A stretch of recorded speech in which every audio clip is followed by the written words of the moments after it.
तो हेलो दोस्तों, मेरे चैनल में आप सभी का स्वागत है। तो इस वीडियो में हम पढ़ने वाले हैं ब्रीथ। इसको इंग्लिश में हम सर्कल बोलते हैं। ठीक है दोस्त, ये बहुत ही आसान चैप्टर होने वाला है। ठीक है दोस्त, तो वीडियो पर बने रहिएगा। बहुत आसानी से मैं बताने का प्रयास करूंगा। ठीक है दोस्त, मैं वीडियो को स्टार्ट करता हूँ ज़्यादा समय नहीं लेते हुए। तो हम सबसे पहले जानेंगे ब्रीथ होता क्या है। ठीक है दोस्त, तो सबसे पहले हमारा जानेंगे ब्रीथ होता क्या है। तो हमारा बहुत मतलब मान लीजिए हमको समूह में वृत्त आकार का बना लेंगे। ठीक है दोस्त, इस तरह हम बना लेंगे। और देखिए आपको मतलब बहुत छोटा सा बनाकर बता रहा हूँ। बिंदुओं के समूह को हम वृत्त कहते हैं। जैसे मान लीजिए हम बिंदु बना दिए, इसके बाद से हम इसको मिला देते हैं। अच्छे से नहीं हो पा रहा है लेकिन आप लोग कर लीजिएगा। देखिए हमारा वृत्त बन के तैयार हो गया। ठीक है, इसका डिफिनीशन हो जाएगा, बिंदुओं के समूह को हम वृत्त कहते हैं। ठीक है दोस्त, हमारा ये पहला आपका वृत्त कहते किसे चैप्टर वही था।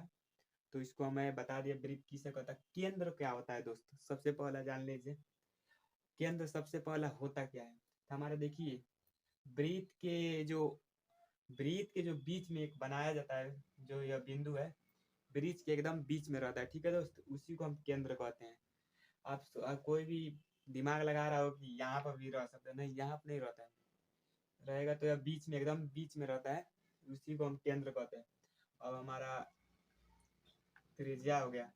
त्रिज्या कहते किसे हैं, देखिए हमारा सबसे पहला वृत्त से हमारा कोई भी रेखा केंद्र तक जाती है, उसी को त्रिज्या कहते हैं। ठीक है दोस्त, वृत्त या हमारा वृत्त हो गया ना, ये हमारा वृत्त हो गया।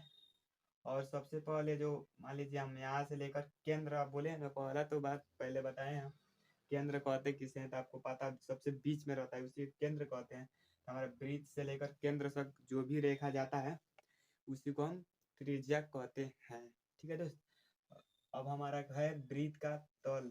वृत्त का तल को हम इसको तीन तरह से माना जाता है, एक बाहर का होता है, एक यह हमारा वृत्त होता है, एक अंदर का होता है। हमारा पहला हो जाएगा, हम पहला इसको बही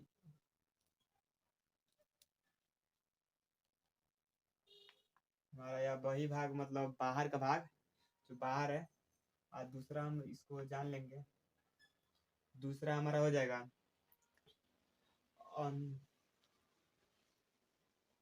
अंदर का। हमारा तीसरा हो जाएगा दोस्त वृत्त। हमारा तीसरा हो जाएगा ये। अगर कोई पूछ दे वृत्त का तल किस तरह पहचानेंगे, तो आपका एक होता है वृत्त का तल को हम तीन भागों की तरह से देख सकते हैं। जैसे मान लीजिए कि हमारा बाहर की भाग हो जाएगा, एक ये हमारा वृत्त है, ये हो जाएगा, एक अंदर का हो जाएगा। हमारा जो अंदर का हो जाएगा यह हो जाएगा हमारा वृत्त का तल। वृत्तीय क्षेत्र, वृत्त आप जानते हैं, वृत्त तो आपको पता है यही ना है वृत्त। क्षेत्र, क्षेत्र मतलब एरिया, इसको इंग्लिश में एरिया बोलते हैं। क्षेत्र मतलब एरिया, जो इसमें एरिया है ना उसी को हम बोलेंगे। तो हमारे इसका फॉर्मूला होता है, ठीक है, पाई आर स्क्वायर। क्वेश्चन में इसका यूज होता है, पाई आर स्क्वायर इसका क्वेश्चन में यूज होता है। वृत्त वृत्त की हमारा जो होता है ना वृत्तीय क्षेत्र का क्वेश्चन है, पूछ देगा हमारा कि वृत्त का क्षेत्रफल ज्ञात कीजिए, तो हमारा यही फॉर्मूला होता है। ठीक है दोस्त, पाई आर स्क्वायर। ठीक है, अब हमारा वृत्त की जीवा, वृत्त हमारा हो गया है, वृत्त यह हो गया। ठीक है, अब इसमें जीवा कहते किसे, जीवा हमारा जो वृत्त से, देखिए हमारा वृत्त से वृत्त तक जाती है, तो हमारा यही जीवा हो जाएगा। अब देखिए यह तो आपका अलग होगा, आप यह ना मत जानिएगा कि यह भी है, यह तो अब त्रिज्या हो गया। लेकिन आप जीवा देखिए हमारा एक बिंदु से दूसरे बिंदु तक आया, तो यही हमारा जीवा होता है। लेकिन देखिए यहाँ पर, देखिए यहाँ पर कम हिस्सा है ना, कम है। यहाँ पर देखिए यहाँ पर बहुत सारा है, ज़्यादा जगह है। तो हमारा इसको हम छोटे वाले को लघु, लघु बोलते हैं। लघु मतलब होता है छोटा, लघु, लघु जीवा। ठीक है, और बड़े वाले को हम बोल देंगे दीर्घ। हमारा हो जाएगा दीर्घ, दीर्घ जीवा हो जाएगा। ठीक है दोस्त, हमारा बड़ा वाला दीर्घ जीवा अच्छे से लिख दीजिएगा, मैं थोड़ा फास्ट बता रहा हूँ क्योंकि आप लोग 9th में इतना स्लो नहीं, आप फास्ट ही जान लेंगे। ठीक है दोस्त, हमारा हो जाएगा चाप।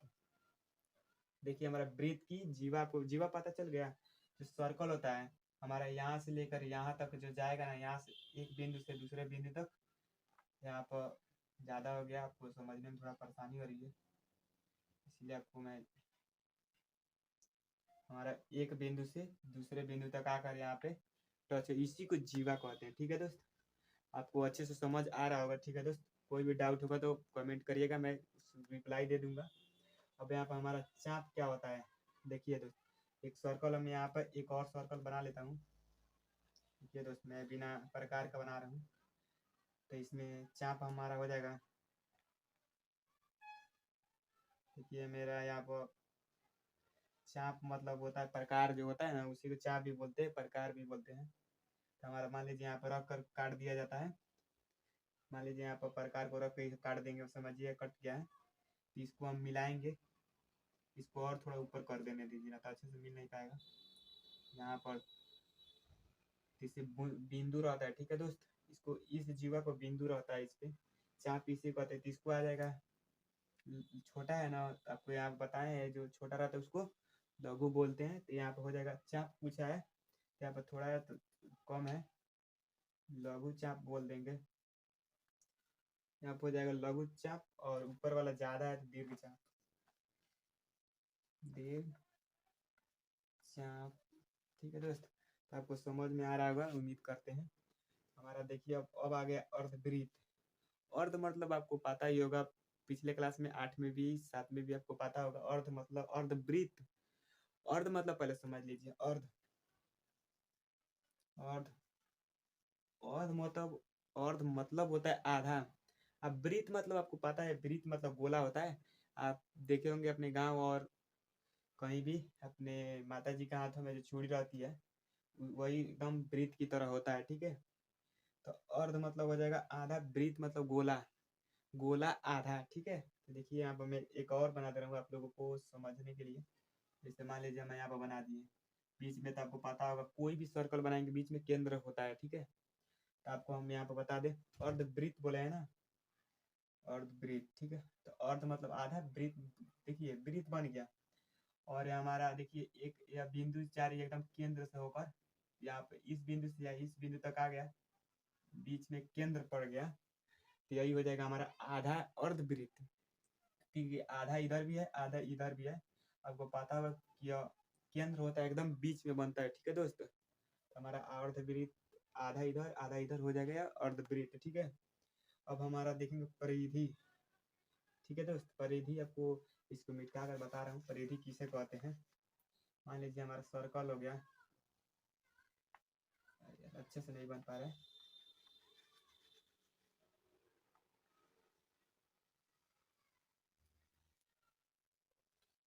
अच्छे से नहीं बन पा रहा है, आपको अच्छे से बनाकर समझ लीजिएगा, क्योंकि आपको ज़्यादा सपोर्ट हो जाएगा।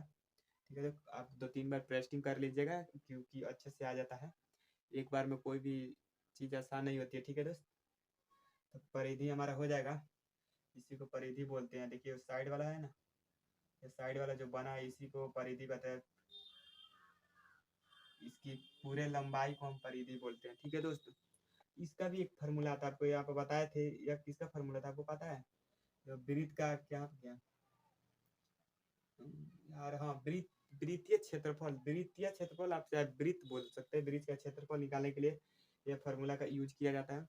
और इसमें परिधि का 2 पाई आर स्क्वायर होता है, 2 पाई आर, हाँ वही होता है, इसके 2 पाई आर होता है। ठीक है, स्क्वायर नहीं होता, 2 पाई आर होता है। इस हमारे हमको जब परिधि का क्षेत्रफल निकालना होता है, तो हमारा यह सब यहाँ पर मान लीजिए आपको इसी को परिधि बोलते हैं, इसका क्षेत्रफल निकालना होगा ना, लंबाई, सॉरी लंबाई, तो इसका यही फार्मूला का यूज करते हैं। ठीक है दोस्त, तो आपको वृत्त, अब यहाँ पे मेरा परिधि भी हो गया, और वृत्त खंड, वृत्तीय क्षेत्रफल, वृत्तीय क्षेत्र यहाँ पर समझे हैं, तो इसको नहीं समझाएंगे, क्योंकि आपको वीडियो पीछे कर देख लीजिएगा।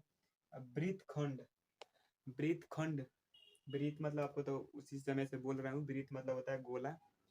तो हमारा देखिए यहाँ पे सब 2-3 जगह बनाए हूँ। खंड मतलब आपको पता होगा, आप कहीं भी सुने होंगे, खंड मतलब होता है टुकड़ा। ठीक है, तो हमारा हो जाएगा, बना रहे हैं देखिए, हमारा हो जाएगा गोला।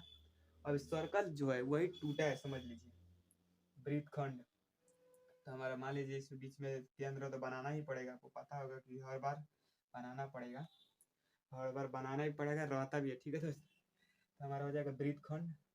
अब इस वृत्त को हम मतलब ऐसे मतलब देखेंगे कि टूटा हुआ है, इसे मान लीजिए हम यहाँ से इस तरह बना दिए, ठीक है। तो हमारा हो जाएगा वृत्त खंड दो दो दो भागों में बट गया।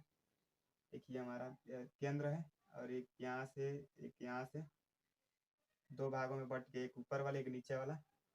इसी को हम वृत्त खंड, खंड मतलब आपको बता रहा हूँ बार बार कि खंड मतलब होता है कि टुकड़ा, टुकड़ा भी बोलते हैं ना, बहुत सारे बोलते रहते हैं, गाँव देहात में सुने होंगे आप कि खंड मतलब होता है टुकड़ा या टूटा हुआ। इसी तरह देखिए हमारा दो भाग रहेगा तभी तो टूटेगा ना, कोई एक समान है टूटेगा तभी ना दो भाग में जाएगा। तो यह देखिए हमारा दो भाग में हो गया, यह हो जाएगा हमारा वृत्तीय खंड, यही हो जाएगा हमारा वृत्तीय खंड, ठीक है दोस्त। अब त्रिज्या खंड देखिए, त्रिज्या खंड भी इसी तरह इसको हम क्या कर बता रहे हैं, त्रिज्या खंड देखिए हमारे बीच में यह बना दे रहे हैं, देखिए त्रिज्या खंड। अब त्रिज्या को भी हम तोड़ देंगे, मतलब तोड़ेंगे नहीं, मतलब अलग भी थी कर देंगे, तो वही मान लीजिए तोड़े भी कर सकते हैं। त्रिज्या खंड, त्रिज्या को खंड, खंड मतलब तोड़ना आपको बताएं। इससे मान लीजिए हमारा एक त्रिज्या, देखिए हमारा दो त्रिज्या हो गया ना। अब शुरू में बताए थे यहाँ पे कि यहाँ से एक रेखा मतलब एक बिंदु से जाने वाली रेखा केंद्र पर रुक जाती है, उसी को हम त्रिज्या कहते हैं, ठीक है। हमारा देखिए दो बार गया, एक बिंदु फिर यहाँ से गया, यहाँ पर जाकर रुक गया। तो जो इसमें ना देखिए इस त्रिज्या, दो त्रिज्या के बीच के जो भाग है ना, यहाँ पे देखिए मैं कलर कर रहा हूँ, दो त्रिज्या के भाग को हम त्रिज्या खंड कहते हैं, जो बीच वाले हिस्सा आता है उसी को त्रिज्या खंड कहते हैं, ठीक है। तो त्रिज्या खंड, त्रिज्या खंड कहते हैं, ठीक है दोस्त। उम्मीद करते हैं आप लोगों को यह वीडियो अच्छा लगा, बहुत ही आसान था इसीलिए थोड़ा डिफिनीशन नहीं लिखे हैं, क्योंकि हम बोल के ही बता दिए हैं, ठीक है दोस्त। तो आप लोगों को वीडियो अच्छा लगा होगा तो वीडियो को एक लाइक करके चैनल को सब्सक्राइब कर दीजिएगा, ताकि बेल आइकन प्रेस कर दीजिएगा कि ताकि नया वीडियो आए तो आप लोगों को पास तुरंत नोटिफिकेशन पहुंच जाए, ठीक है। थैंक यू, जय हिंद।